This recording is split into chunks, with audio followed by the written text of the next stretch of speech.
Welcome to the last organ system, the reproductive system. The reproductive system is not fully active until puberty.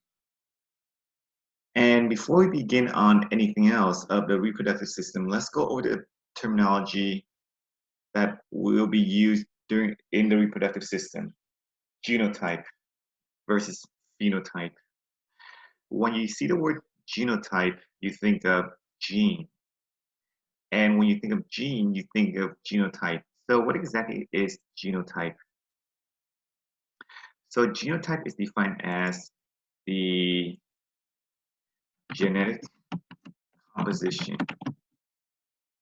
So when you think of the genotype of male versus female, so in female, the genotype, for example, would be XX, and for the male, it would be XY. Whereas the phenotype is defined as the physical manifestation or physical attributes or manifestation from the genotype. So genotype is defined as the genetic composition, and the phenotype will be defined as the physical manifestations. So let's begin on the two different characteristics of the primary and secondary. So the primary sex characteristics are present at birth.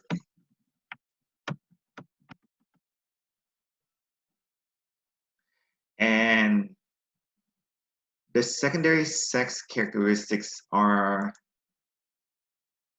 developed at puberty. And this is what it means is that when you think of primary sex characteristics, you think of what you see at birth that distinguish between male and female in terms of structures. For example,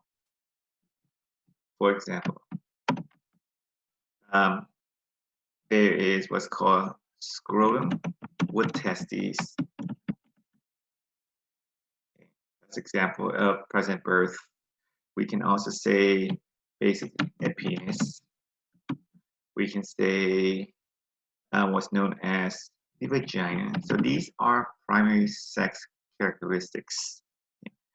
Now, secondary sex characteristics are examples of this would be enlargement in the breast,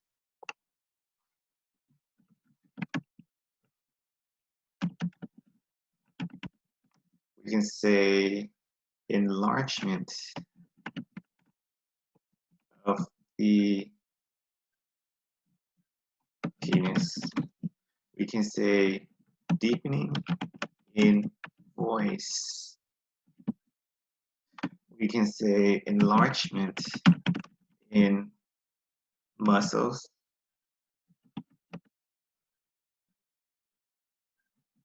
we can also say enlargement in bone density, or we can say increase in bone density, So overall, the size increase. Okay? So we can say this is in general size increase.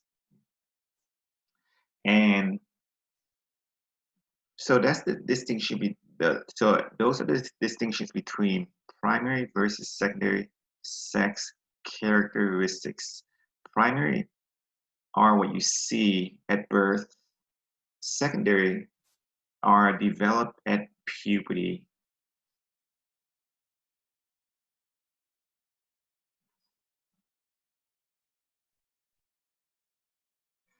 The basic organization of the structures of the reproductive system are as such.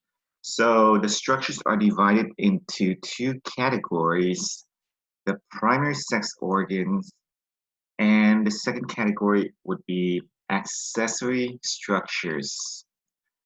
So let's talk about the primary sex organs, which are referred to as the gonads. So when you use the word gonads, it's non-gender specific, which means it could be the testes in the male and the ovaries in the female. Now, first question we want to ask is that what exactly is or are the functions of the primary sex organ or gonads? And the functions are first produce gametes or sex cells such as sperm and egg, depending on the gender. And second is and hormones. And hormones. Now, everything else would fall under the category of accessory structures, and the accessory structures are subdivided into three subcategories. The first category is reproductive tract, and the tract itself include ducts and organs that receive, store, and transport the gametes. And gametes, once again, are sex cells. And they include what's known as, so in the male, let's use the male, for example. Let's use the male. In the male, you have what's called the epididymis, all the way to the vas deferens, go into what's called the ejaculatory duct, and of the urethra. For the female, the reproductive tract includes the fallopian tube, the uterus, and the vagina. So the glands is the second subcategory of accessory structures, and these are going to be include function-wise. Function, they are including, they secrete fluids that support the transmission of the gametes.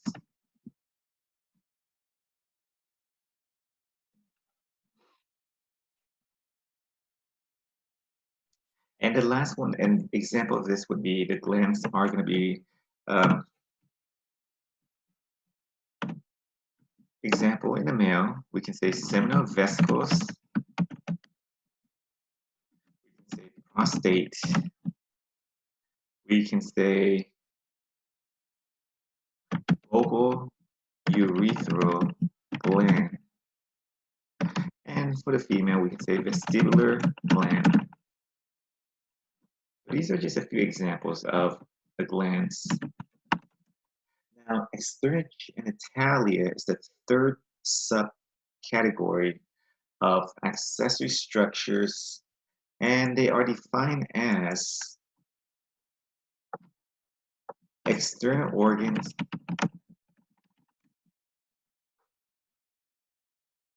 that enable or that allows transmission of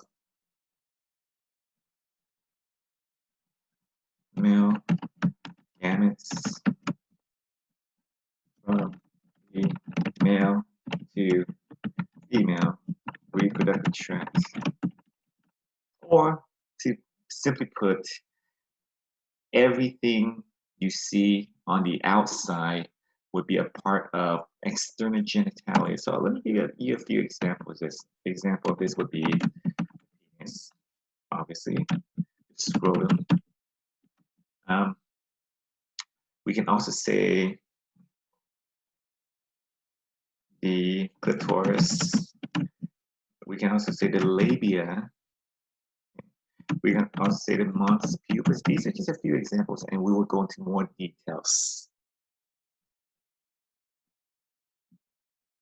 Now, let's move on to the next slide. So, any questions on this? Now, make sure you guys write down the questions, and if you have questions, what I write down your questions, and I will answer the questions in the Q&A section of the class. All right.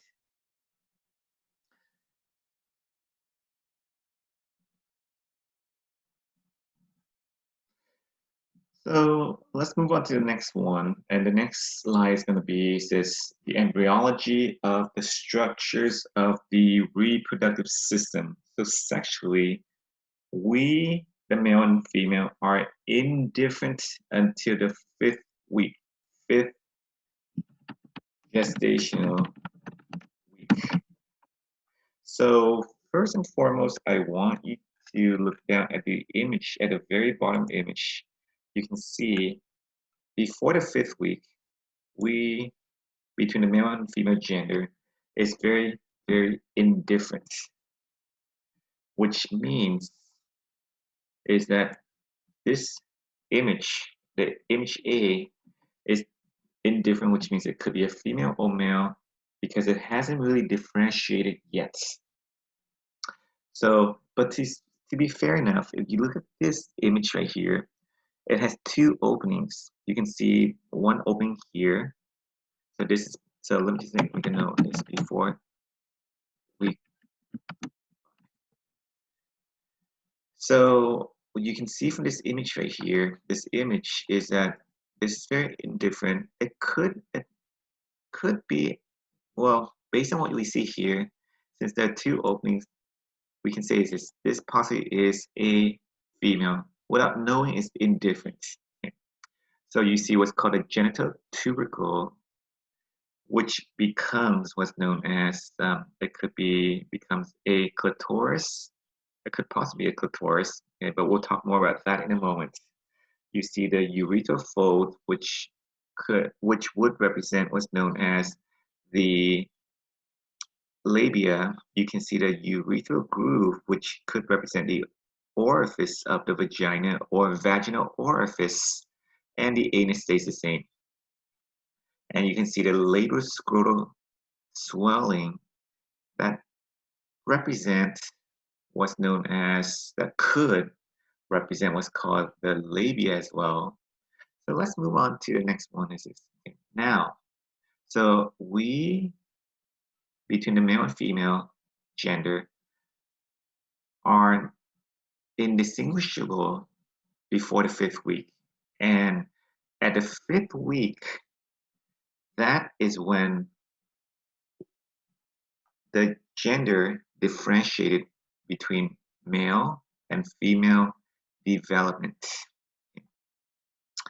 If the individual stays as a female, which means that everything stays the same, and as the structures become more developed into female structures, whereas in the case of if the individual is a male, what would happen is that the structures become modified, and you will see more of a male features at the very end. So in the 5th week, that is when we have what's known as the differentiation between the two genders. So this begins in the 5th week, differentiation between the two genders. Now, let's talk about homologs, which means they resemble each other. So on the left column, this would belong to the male.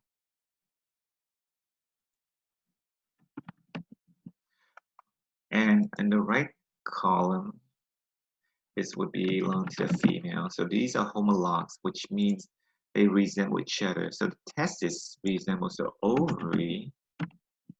Now I want you to know is testis versus testes.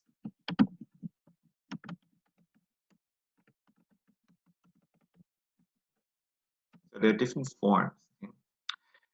The penis resembles the clitoris. The scrotum resembles known as the labia majora, and the bulbourethral gland becomes what's known or resembles what's known as vestibular gland. Okay, so once again, is this these are the homologs, and they are structures resemblance between male and female. Testis resembles the ovary in female. Penis of the male resembles the clitoris in the female. The scrotum of the male resembles what's known as the labia majora in the female.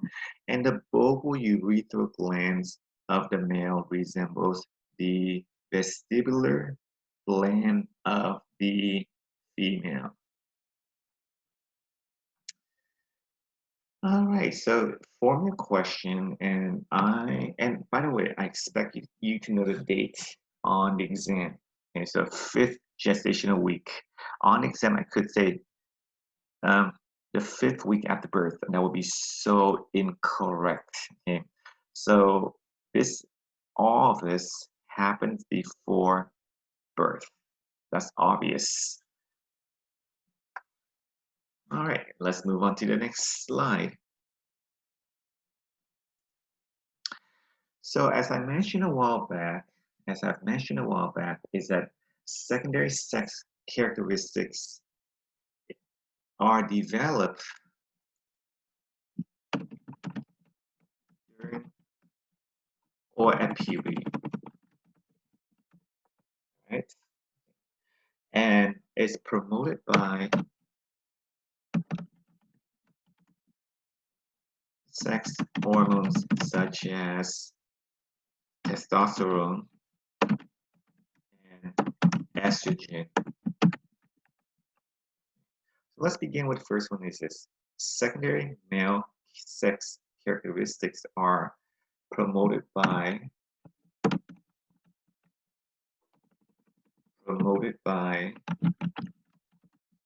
testosterone.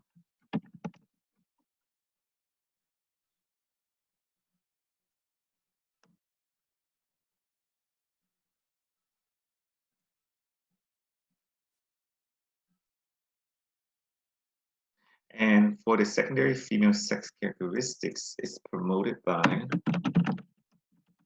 estrogen.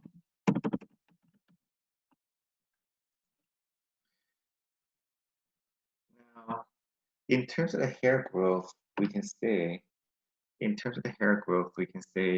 is that we have what's called, in the male, at puberty, you have what's called facial hair, axillary hair,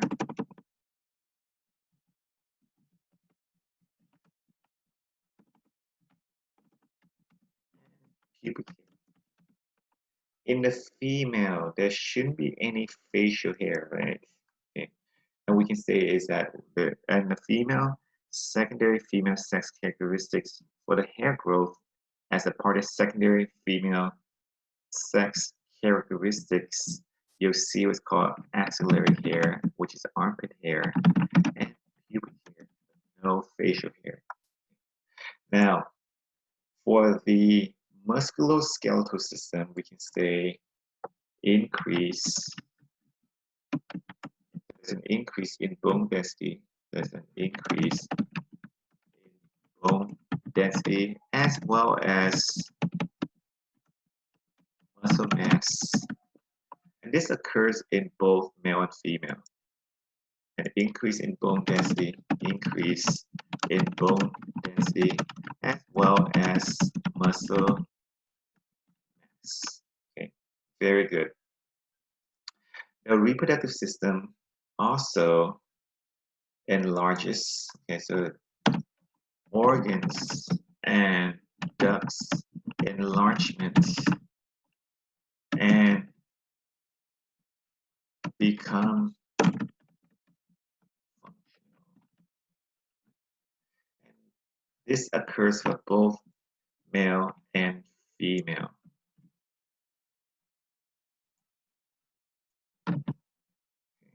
Good. The voice for male and female tend to be deeper.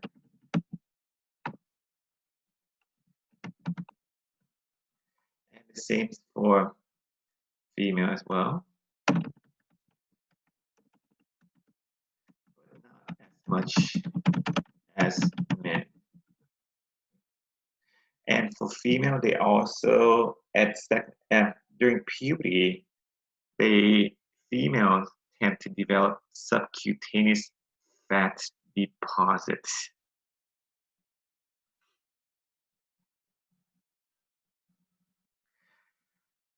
Okay, and also one thing I also want you to know is like in terms of the bone density for female as well as this widening of hip, the hip is widened.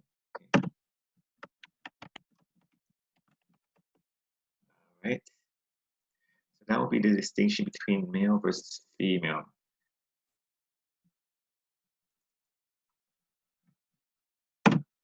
Very good.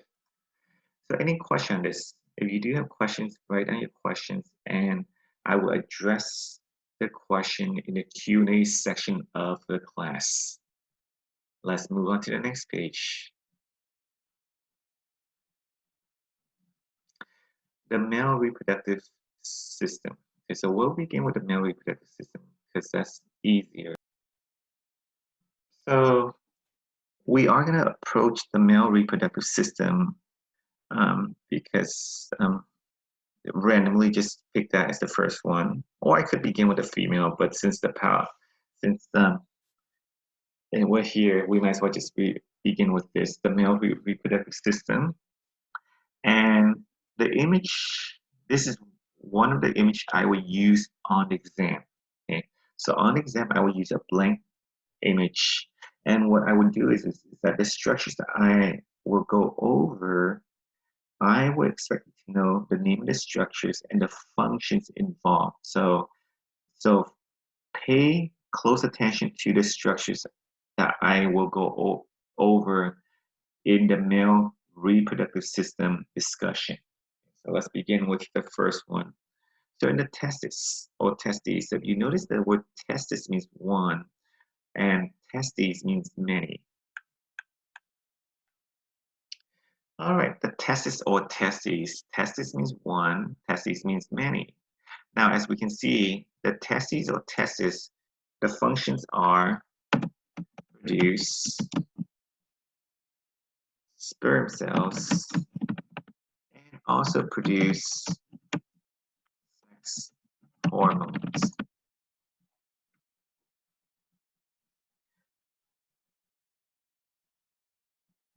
Right? Now, the next question we want to ask is this, is that the testis or the testes were once found in the abdomen. So I want you to look at the image on the right top side. You can see the normal position of the testes should be in the scrotum, but before birth, the testes were once found in the abdomen and they descend through the inguinal canal to go into the scrotum at the seventh month intra-uteral.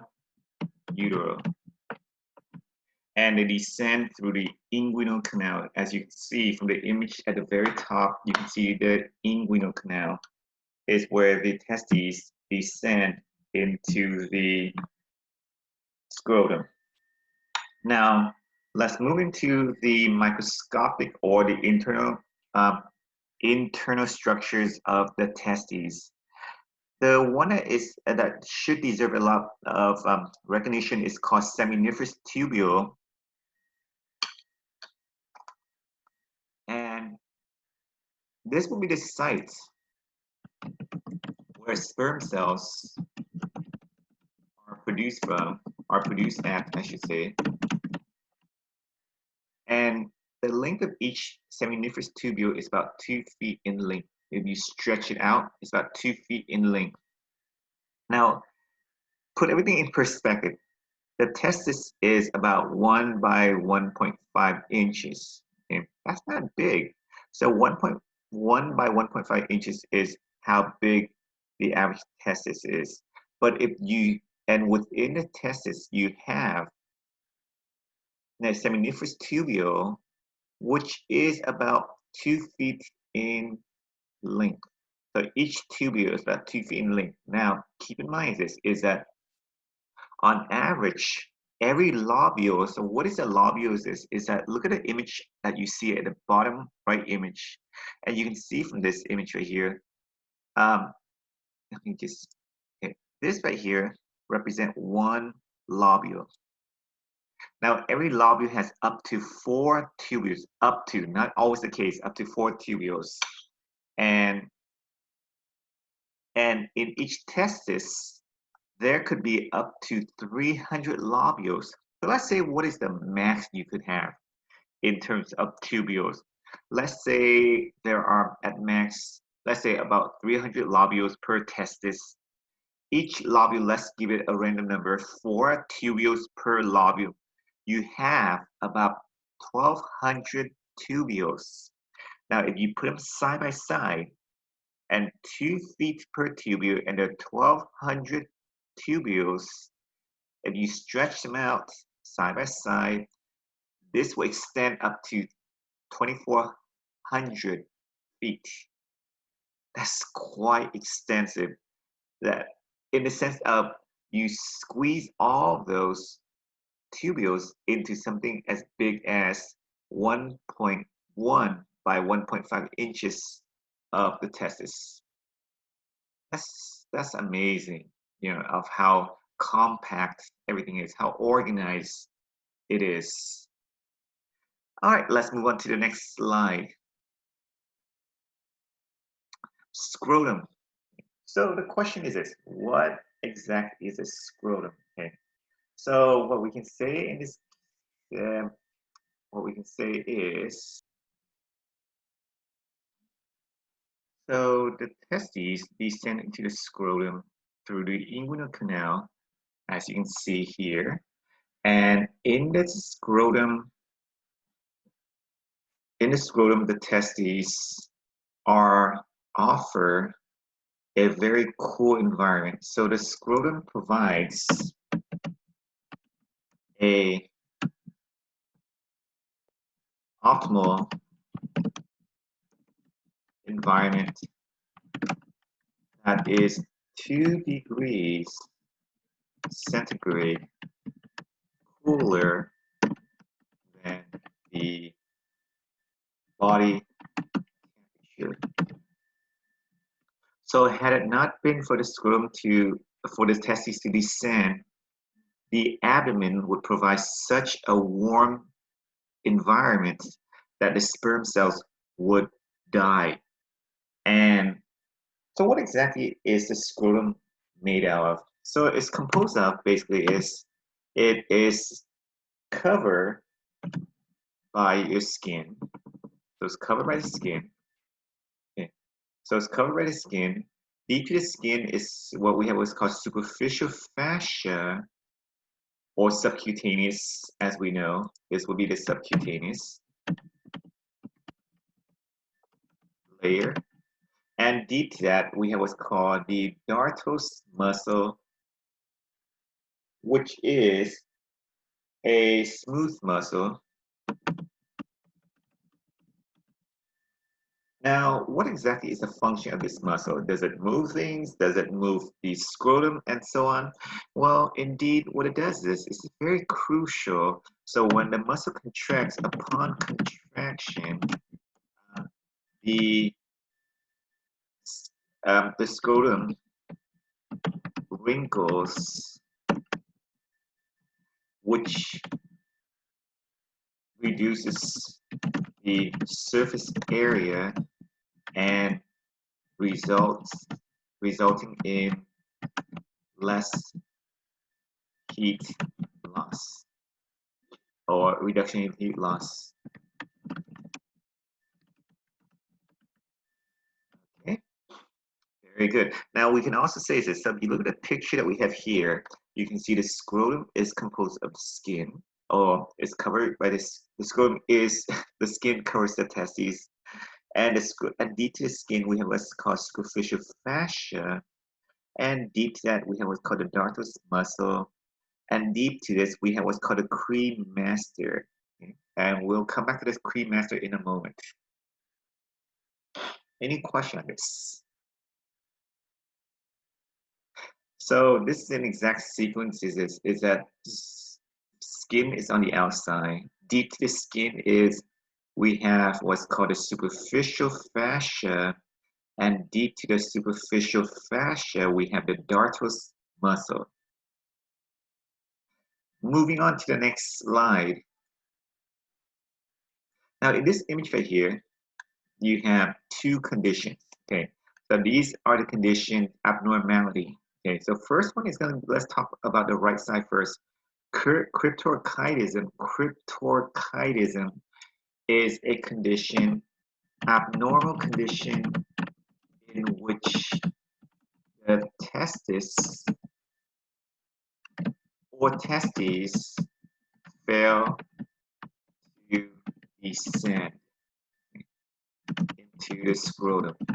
Now, often is that this condition will be monitored, and I would say a majority of the time, the testes will come down with time.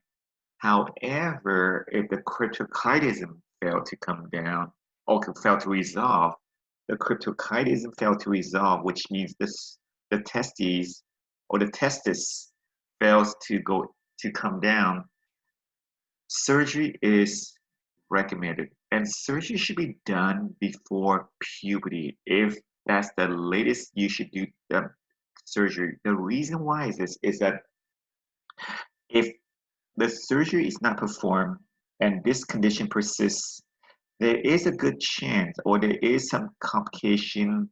There are two complications that could result from cryptorchidism if not treated. The first condition is going to be, the first complication is sterile. So, and the reason why is that the sperm cells will be killed by the heat in the abdomen. And the second is going to be what's known as testicular cancer. And so cryptorchidism needs to be resolved through surgery, and it must be done before puberty.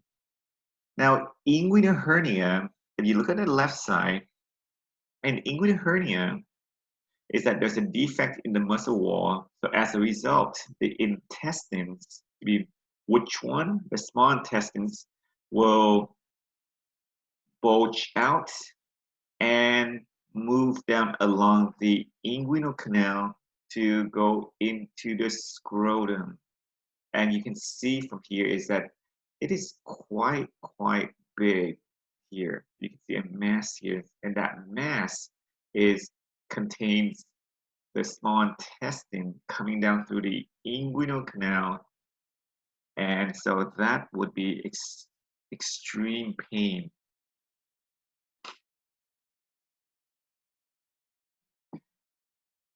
And one of the recommendations they always tell us is that one of the best way to avoid developing inguinal hernia is always breathe out when you lift heavy object. So as you are about to lift a child or lift a box, breathe out. And when you breathe out, what happens is that the lungs move up, or the diaphragm moves up as the lung deflates and the diaphragm moves up, and the pressure in the abdomen is decreased. And for that reason is that this would decrease the chance of developing inguinal hernia. So always breathe out when you lift heavy objects. Next slide, let's talk about Sertoli cells. First thing is this. So these are the cells that we have within the testis. And the first one is called Sertoli cells. And when you look at this picture right here, this image that we have here, so this image is showing you the testis and the epididymis, and a cross section is done on the seminiferous tubule of the testis, and you can see the cross section here, and you can also see a cross section here as well. Now, this right here represent one Sertoli cells. You can see the naming is this. This is Sertoli cells, and this is one seminiferous tubule cross section. So it forms the wall of the seminiferous tubule, right? And so it forms the wall of the seminiferous tubule.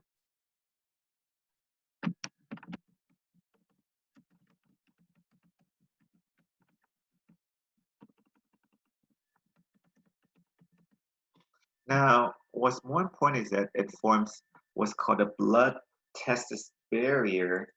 So what it does is this, is that it prevents, so this barrier prevents the white blood cells from attacking the sperm cells. In addition to this, the Sertoli cells produce what's known as testicular fluid, and this fluid is going to help. Okay? So this fluid acts as a medium to transport the immobile sperm cells out of the the seminiferous tubules and into the epididymis. And the last one is this: is that Sertoli cells also produce what's known as androgen. Also produce androgen binding protein. All right. Now, what is the action of this? This will be discussed later on. All right. And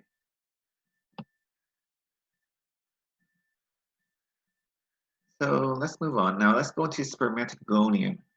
Spermatogonium is involved with spermatogenesis, which is the production of sperm cells.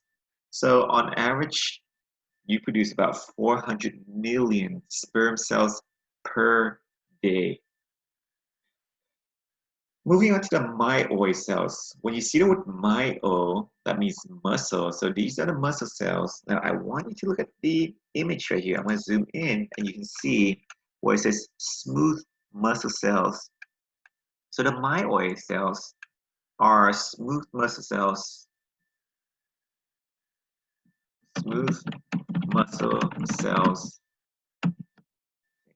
surrounding the seminiferous tubule. Upon contraction, the tubules are compressed to eject the testicular fluid along with the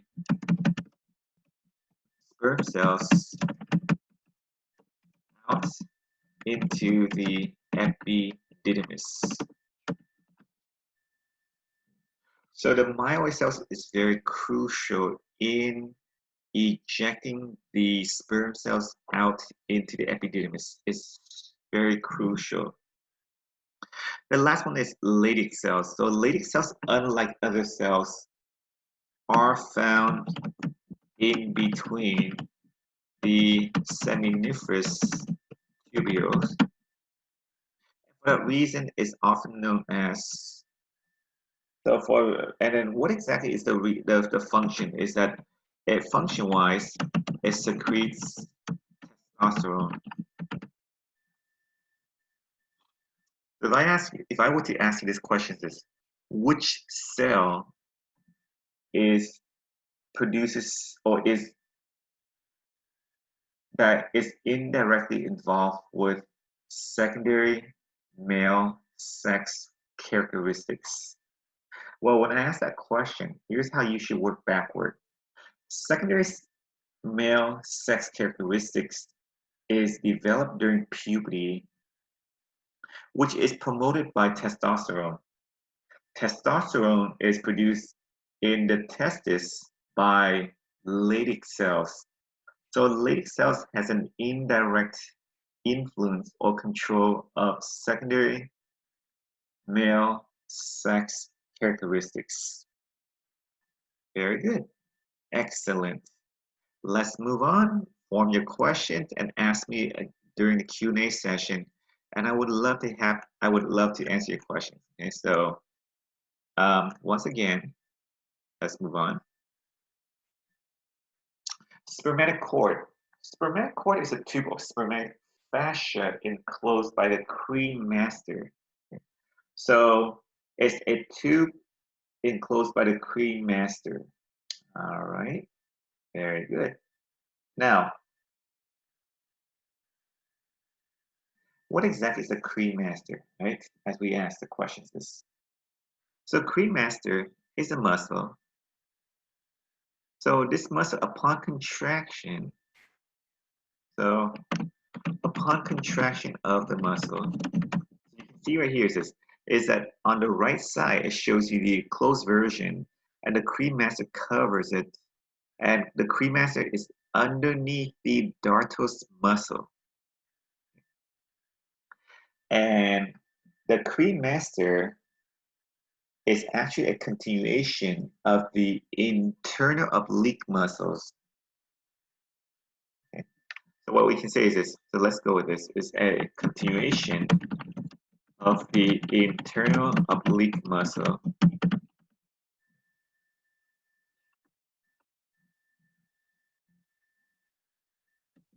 through the inguinal canal. Now, upon contraction of this muscle,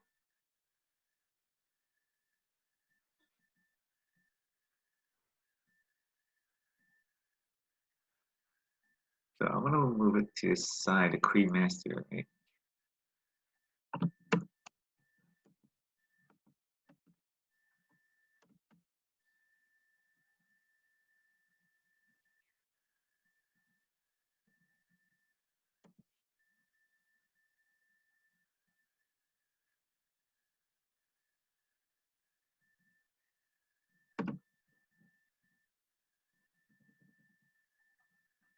So upon contraction, upon contraction of the muscle, what will happen is that it draws. So when muscle contracts, it shortens as a result. The muscle it draws. So upon contraction, the muscle draws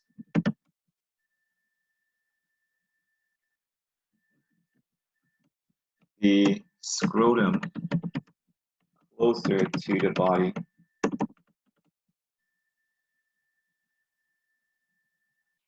To increase testicular temperature. This is only when it's cold outside. When cold outside.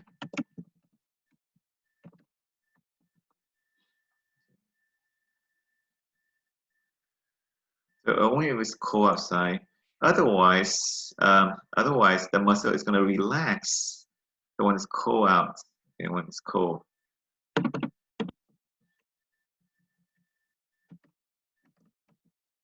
Now it reverses when it's hot outside. So what happens is it relaxes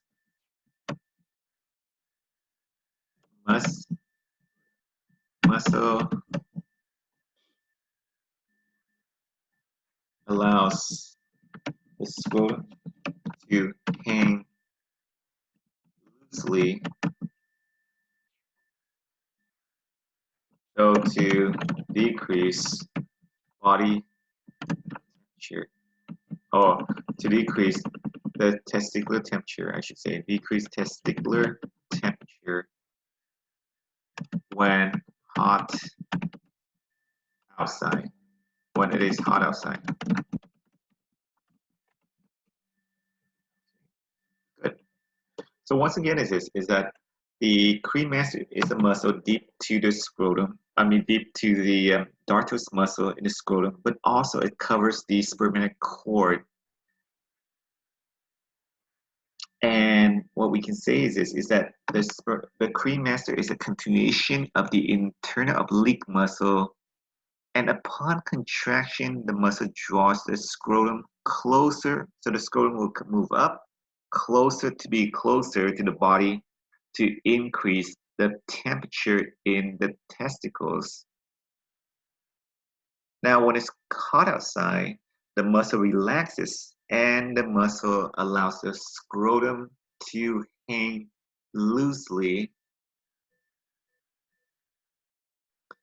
So to decrease the temperature in the testicle, in the testes, I should say, when it's hot outside.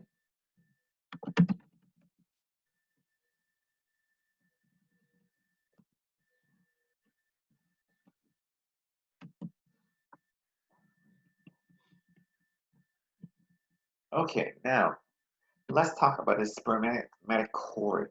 Okay, so this right here represents spermatic cord. Now, spermatic cord basically contains nerve, artery, vein, lymphatic vessels, and ductus deferens. So basically, you see the first four that represent what's known as, so the first four represent what's known as 1, 2, 3, 4. These represent what's known as neurovascular bundle. Do you remember what I taught you guys?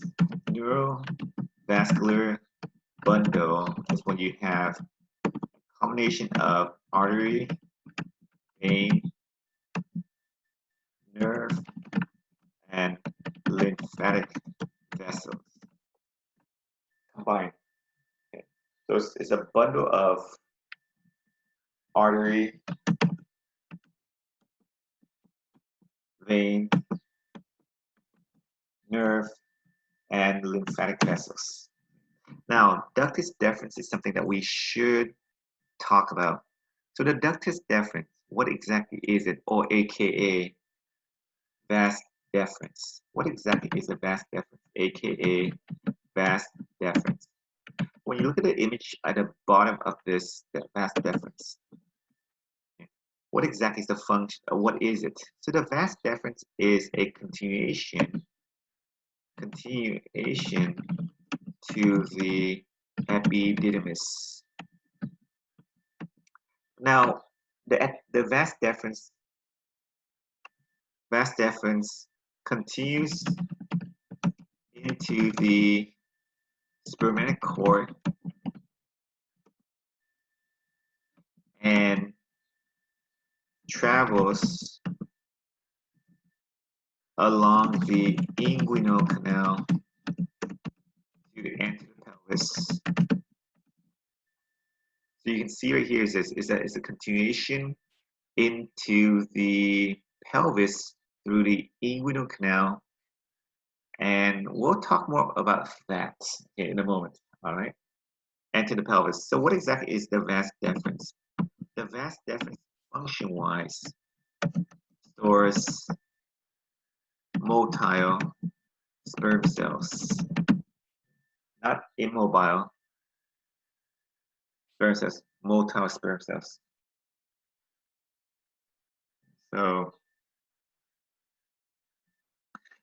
So these sperm cells can move. All right, let's move on to the next slide. We'll come back to this in a moment. We'll come back to the vas deferens in a moment. So you have questions, feel free to ask or write down the questions and ask me during the Q&A. All right, good, fantastic. Let's move on. Now, so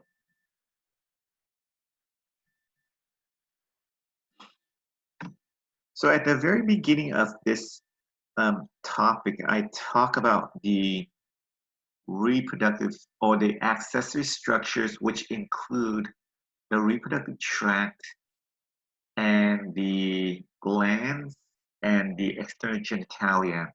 Let's begin with the tract and the glands, and we'll talk more about what you see on the outside, external genitalia.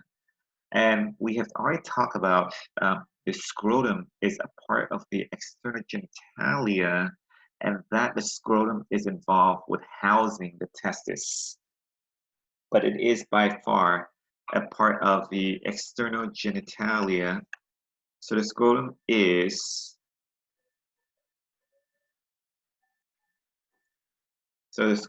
a part of the external genitalia.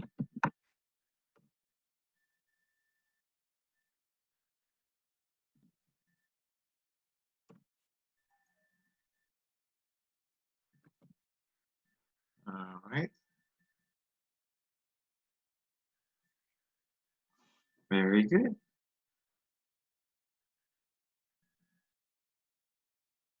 Okay, so let's move on to the next one. So we finished this and we finished all of this. Let's move on to, so let's continue on with the discussion of this. But before I begin on anything, let's look at this image, the view of this image. What you see here is the bladder. To be quite frank, we're going to use the word urinary bladder. Okay. This is the posterior view.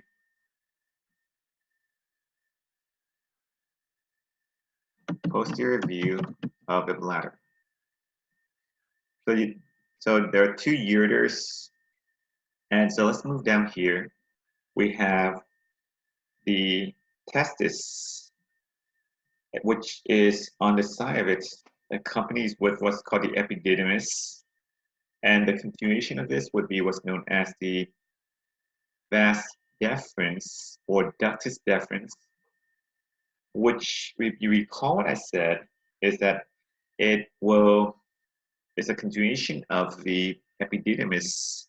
It travels within the spermatic cord to enter the pelvis through the inguinal canal and travel along the side of the bladder to end up into what's known as the back of the bladder by forming the ampulla of the ductus deferens. So the ampulla is just a wide portion. Okay?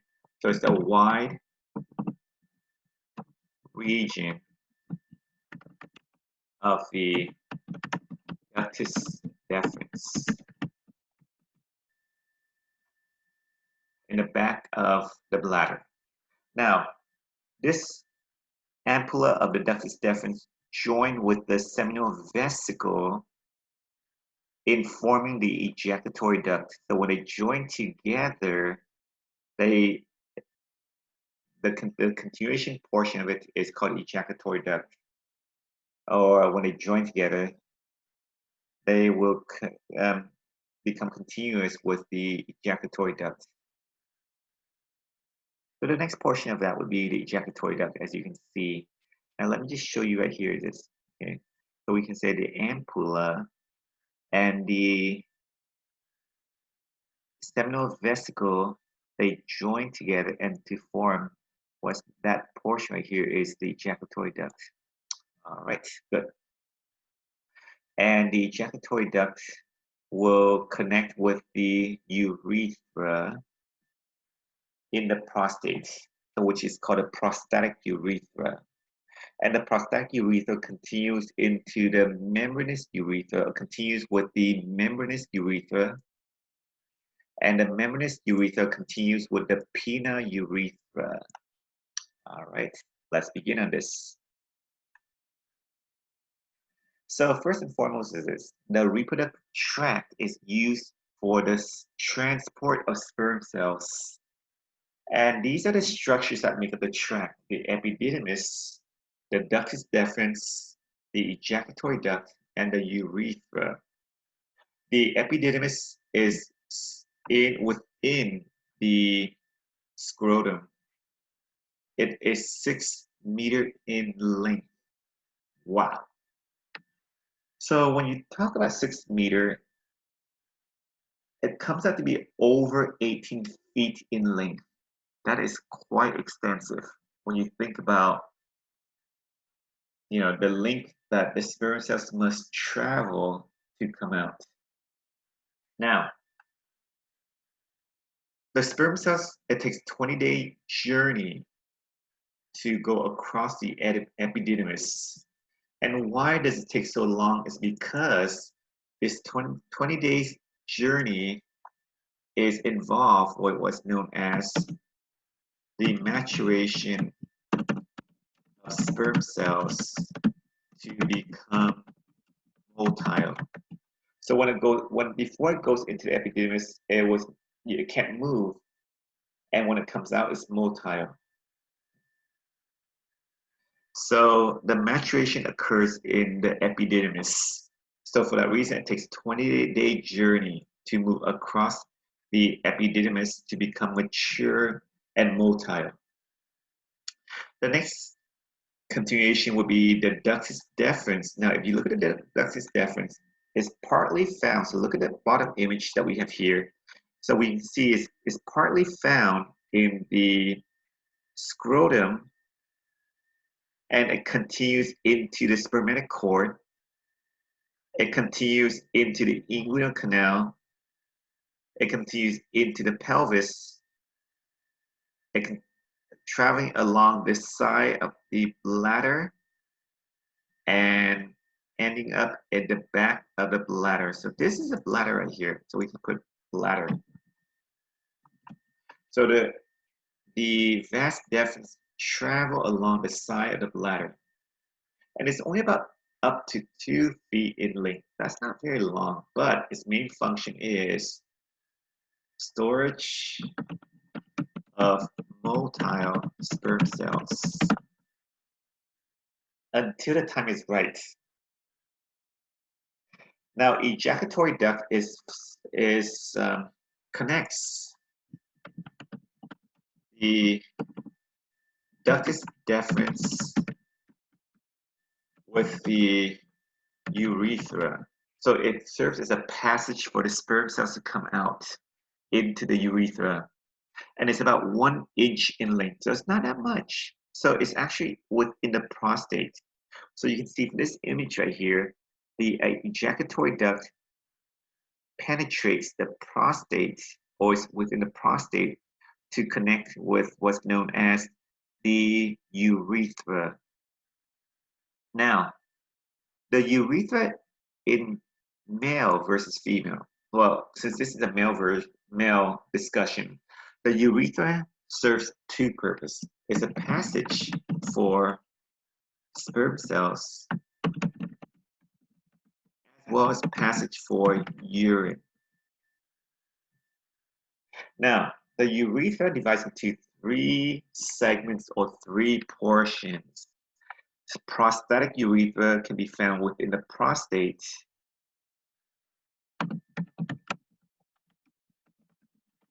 So when the prostate becomes larger, and enlargement of the prostate with age, what it does is that it compresses on the prostate. The large prostate compresses on the prostatic urethra, and for that reason, it's more difficult to void because of the compression of the prostate. So when the prostate is it compresses, so when the prostate compresses on the prostatic urethra, the lumen size of the prostatic urethra becomes smaller, and for that reason, to void the same volume would be more lengthy. So it takes more time to void the volume. So for that reason is that often what happens is that the urine stream coming out is not as is weaker when the prostate is enlarged, as it compresses on the prostatic urethra. Because keep in mind is the urethra is also involved with the passage for urine. So when there's a compression on the urethra, the volume coming out the urine volume coming out would be reduced. Membranous urethra is found within the urogenital diaphragm. So this right here that you see right here is represent what's called the urogenital diaphragm right here. Okay. So this portion that you see here represent, so right here is this. This is called a urogenital diaphragm. So this portion that I have here, let me make a box of this. So this portion right here is represents what's called the membranous urethra. The spongy urethra, and there's a reason why it's called spongy urethra, but also known as, so it is found within the penis, and for that reason, it's also called penile urethra. Now, I'm going to make a little note on this. Okay? So it's found within the corpus spongiosum of the penis. Okay? So the spongy urethra is found within the corpus spongiosum of the penis. Okay? And for that reason, the corpus spongiosum is called a spongy urethra, or also, since the corpus spongiosum is inside the penis, it could also be known as AKA penile urethra. So penile urethra.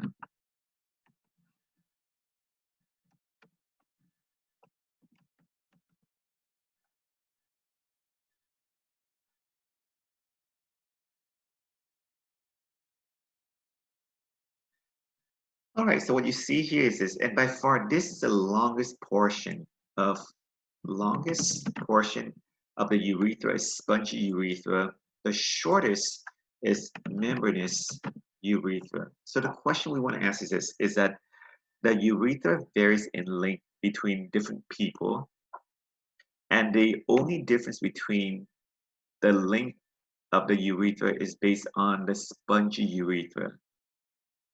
So the spongy urethra varies in length, okay? But by far it is the longest portion of the three segments of the urethra.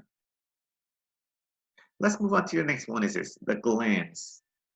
So the glands produce secretion that help to, that aids in the movement of the sperm cells, the transmission of the sperm cells from the male to the female. And what we can say in this case is going to be this, the three glands are going to be known as seminal vesicles. That's the first one. The next one's going to be known as the prostate, second.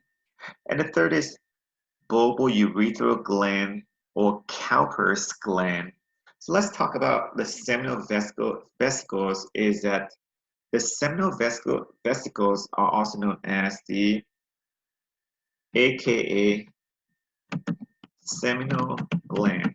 Duh. It contributes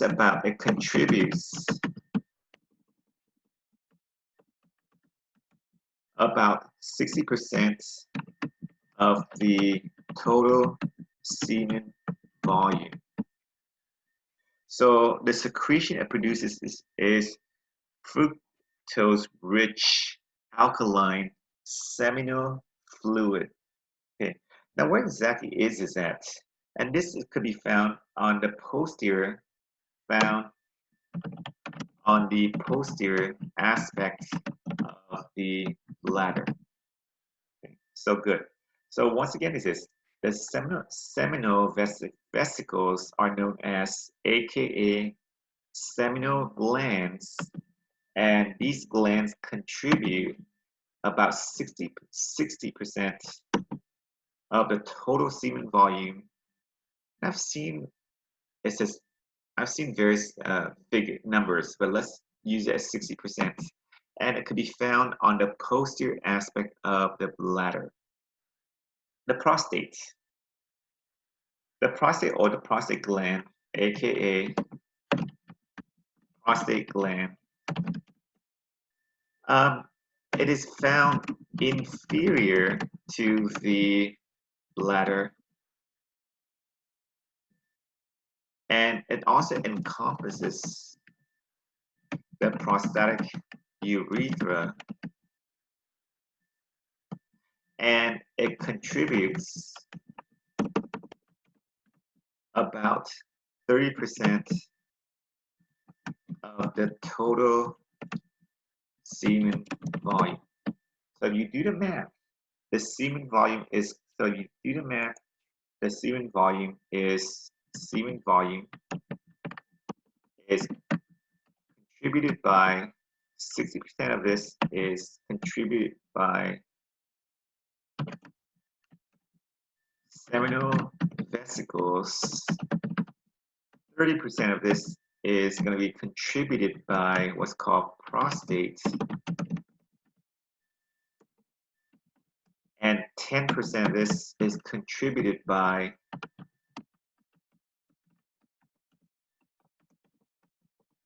what's known as the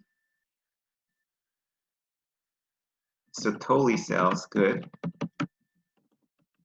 of the testes. Very good. Okay. And the bulbourethral gland produces mucus. The mucus, what it does is that the mucus is that it protects or it neutralizes the acidic environment, the acid in the vagina, but also it also protects the sperm cells from the harsh environment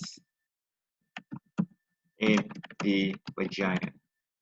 So the purpose of this, all this is to protect the sperm cells as it travels into the vagina and up into the uterus and continue into the fallopian tube to fertilize the egg cells. Now in vasectomy, what you have is going to be a procedure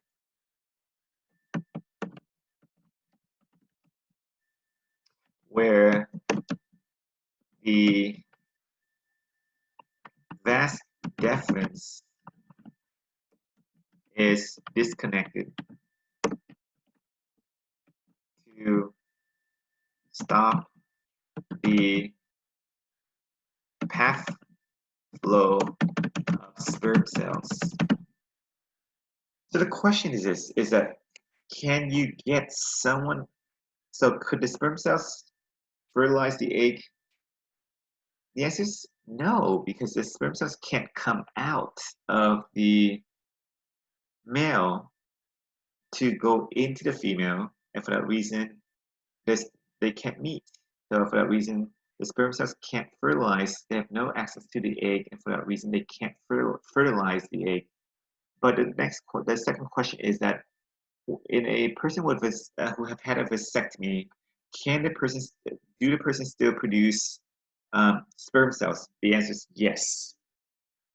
Can the sperm cells come out? The answer is no, because there's an excision of, so we have a excision of a small excision, excision of the vas deferens to disconnect the path of transmission of sperm cells along the vas deferens. All right.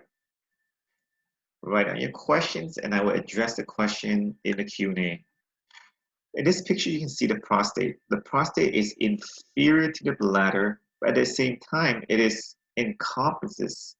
So the prostate is inferior to the bladder, encompasses the prostatic urethra. So in an enlarged prostate, there's compression on the prostatic urethra. So you can see the lumen, therefore the lumen size reduction in the prostatic urethra.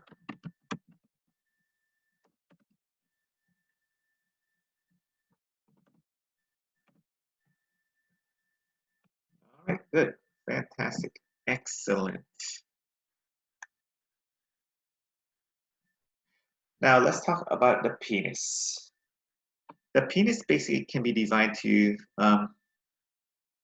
three portions. It's divided into what's known as the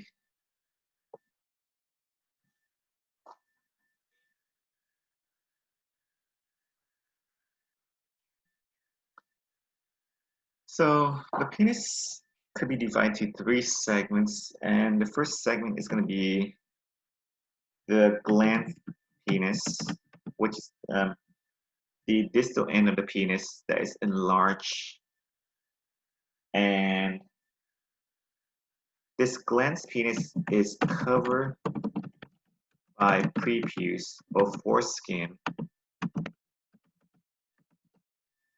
The second portion is the shaft or the body of the penis. And the third portion is the root of the penis. And this fifth portion of the penis is this portion is attached to the pelvic or the os coxa. Now within the penis, there are three cylindrical bodies of erectile tissues. So when I use the word erectile bodies, that means they are cylindrical shape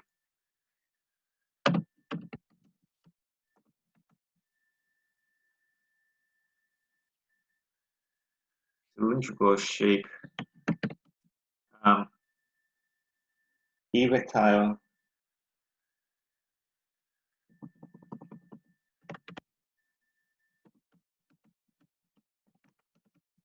tissues. Now, so the three of them are going to be known as two corpora cavernosa and one corpus spongiosum.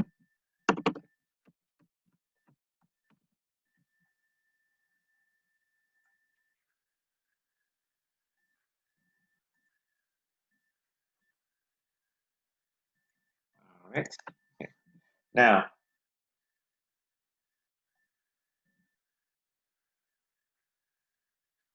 the corpora, the corpus spongiosum houses. So as you can see from this image at the bottom is that we can say, let's make a note on this. The corpora cavernosa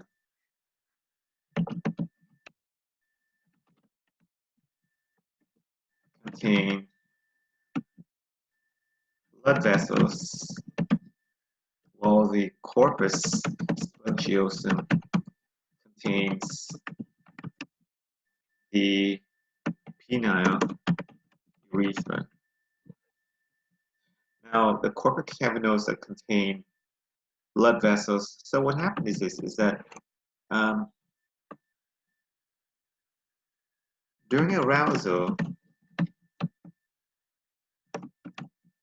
the blood collects within the corpora cavernosa, causing engorgement. And this engorgement, for that reason, the engorgement of the corpora cavernosa, which causes compression on the corpus spongiosum,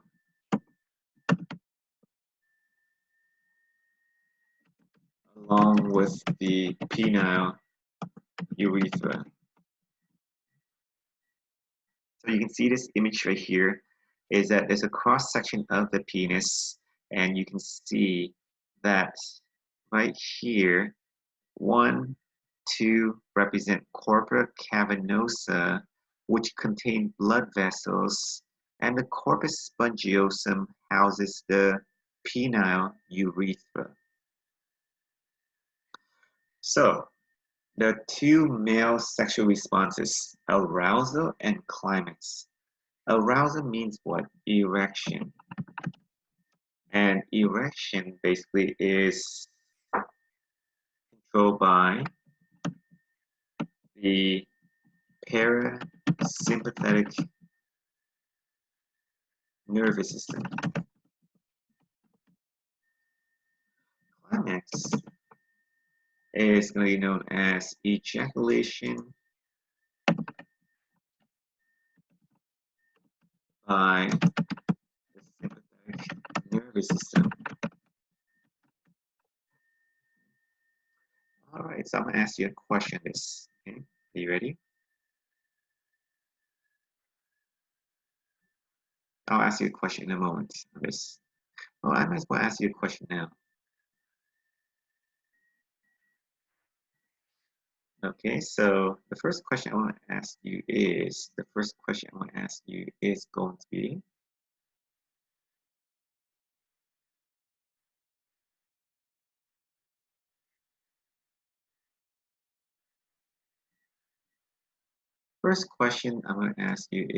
be, is it possible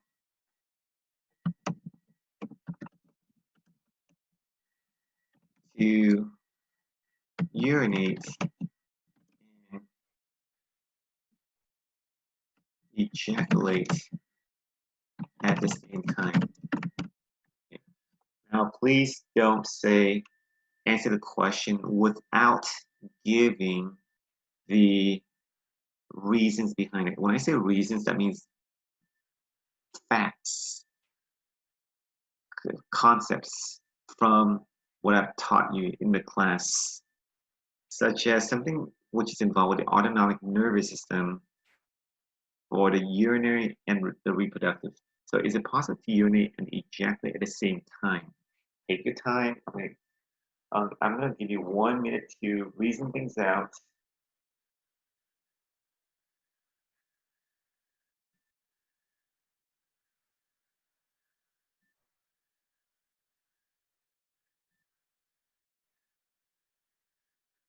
And the answer is no. No. And the reason why it's no is because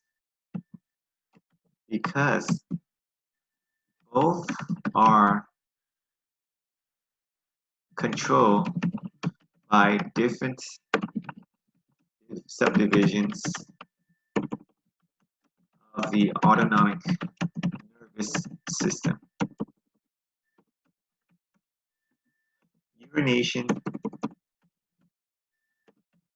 is controlled by the parasympathetic nervous system, and ejaculation is controlled by the sympathetic nervous system. So for the fact is this, you can't, so urination is being controlled by one subdivision while the ejaculation is done by a different subdivision. And for that reason, both of them cannot happen at the same time.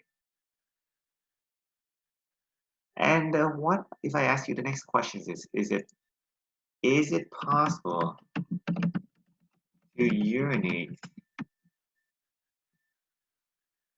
during erection?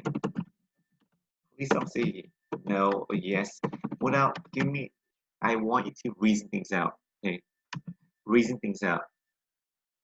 I'm gonna give you guys a minute to, and I've taught you this pretty well. So I'm gonna give you a minute to reason things out.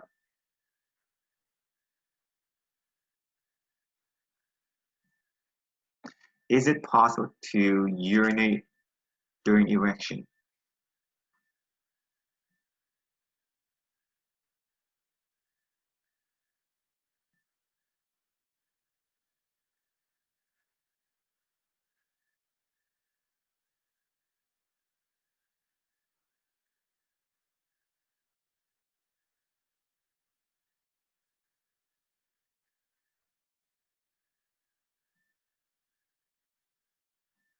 Okay, the answer is yes, but with difficulty. Here's the reason why is this. Here's the reason why is this. First and foremost is this. Yes, because both events are controlled by the parasympathetic nervous system. But the reason why, so yes, because both events are controlled by the parasympathetic nervous system. But difficulty is because during erection, the enlarged corpora cavernosa compressing on the corpus spongiosum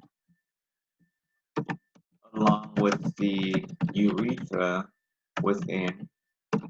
And for that reason, urination is is a difficult task during an erection.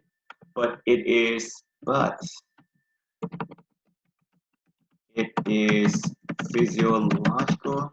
physiologically possible. Period. All right. So any question on this? Fantastic. All right. Now let's go transition back into the PowerPoint.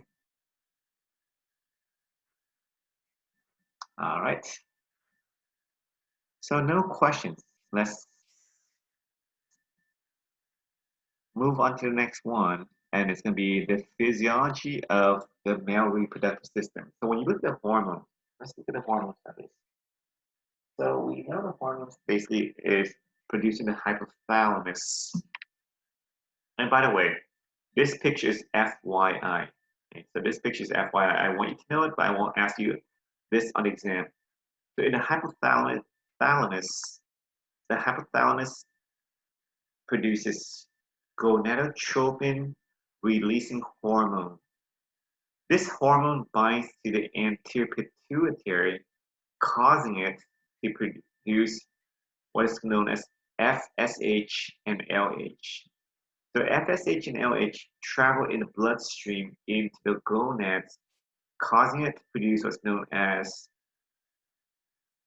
ABP, androgen binding proteins, and latex and testosterone and inhibin. So what we can say is going to be the testosterone provides a negative feedback to the hypothalamus. Also, it provides a negative feedback to the anterior pituitary. And the purpose of this is to keep a balance in the production of testosterone. Because if there's no negative feedback, that means there's an excessive amount of production of testosterone, and that may not be very healthy at all. And we know testosterone is involved with spermatogenesis, the making of sperm cells.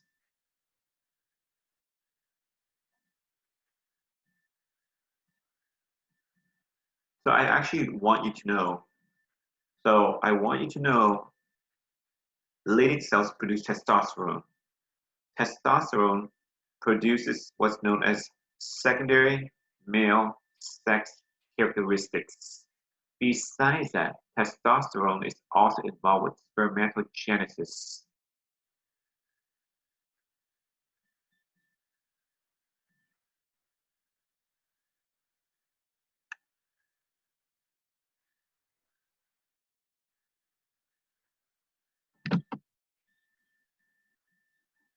All right, well, let's